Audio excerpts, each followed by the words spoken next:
La blessure, le joyau de l'âme.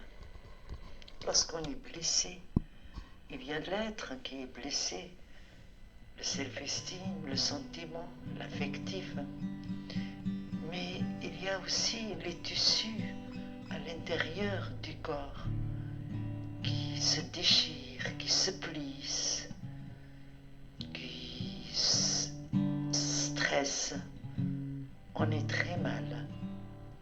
Il n'y a rien à faire à part traverser cette blessure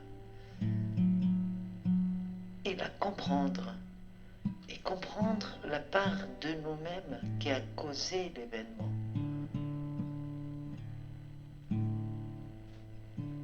Et quand on trouve le dysfonctionnement de notre propre être, on passe à l'étape changement, à l'étape transformation. Et on active une nouvelle force, une nouvelle valeur en nous, le joyau de l'âme.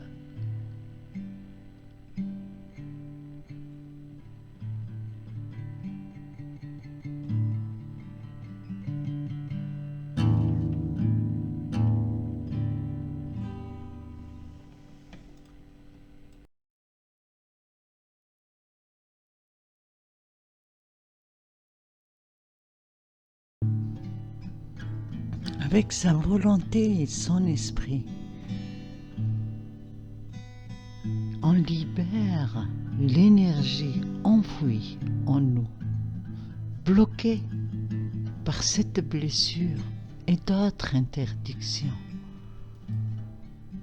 On creuse par la respiration, par la danse, par la peinture, par l'écriture, en laissant écrire sa blessure. Et on libère cette énergie par la visualisation créative, même si on est encore en colère. La guerre intérieure entre lumière et ombre. Il faut que cette énergie se libère, et que cette belle énergie lave l'âme, le corps et l'esprit de la blessure pour retrouver sa joie de vie.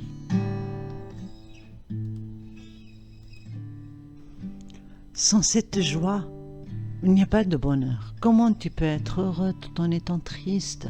Et cette joie ne doit pas dépendre dorénavant de qui que ce soit.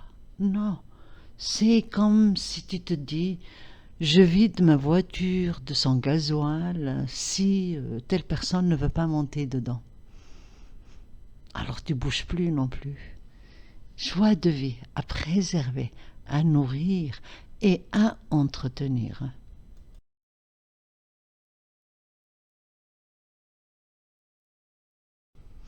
On découvre ainsi ce qu'on appelle l'intelligence du cœur, la richesse intérieure, qui n'a rien à voir avec la connaissance et l'intelligence mentale. Ce qu'on apprend à l'école, c'est la connaissance. Mais la colombe de la liberté, de la beauté et du bonheur nous invite à regarder le lion en nous, notre force réelle, notre joie de vie, le pouvoir de l'amour qui est en nous, le pouvoir créateur. Et pour le trouver, la flèche nous oriente vers, au plus profond de nous, cette source et aussi tout ce qu'on a enfoui en profondeur et qu'il est temps de libérer.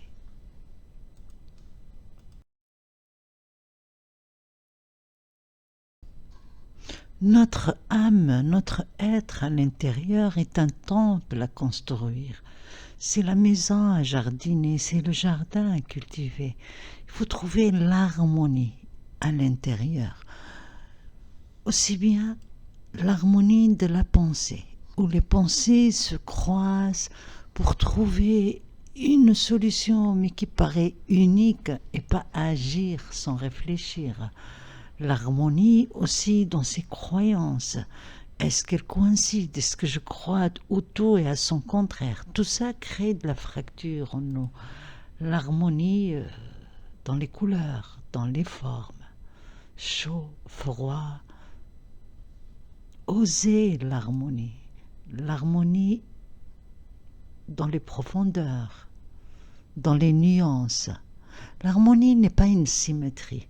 Prenons le temple de la fusion, le tableau en question. Là, j'ai coupé la moitié gauche et je l'ai fait miroir. Et ensuite, j'ai fait le contraire.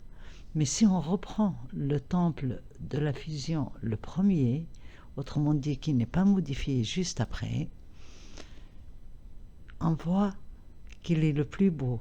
Et pourtant, il n'est pas symétrique. Car en étant symétrique, il y a une certaine rigidité. Et c'est intéressant d'avoir des images symétriques pour qu'ils nous ramènent au centre. Mais nous, on n'a pas besoin de cette symétrie parfaite et cette munition parfaite. On a besoin d'assurer l'harmonie intérieure et tout le temps en nous. Le résultat du travail qu'on fait sur soi en traversant sa blessure est de retrouver l'unité intérieure et une personnalité agréable, une personnalité parfumée, une griffe à soi, un ensemble de sentiments nobles sur un fond clair en soi-même.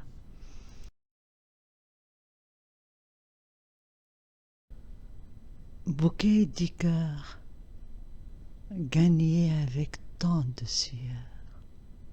Mais quel bonheur de redevenir ami avec le soi et de pouvoir cavaler à l'intérieur avec ses émotions, ses pensées, tout en étant le maître d'orchestre, l'harmonisateur, le garant du soi, de l'amour.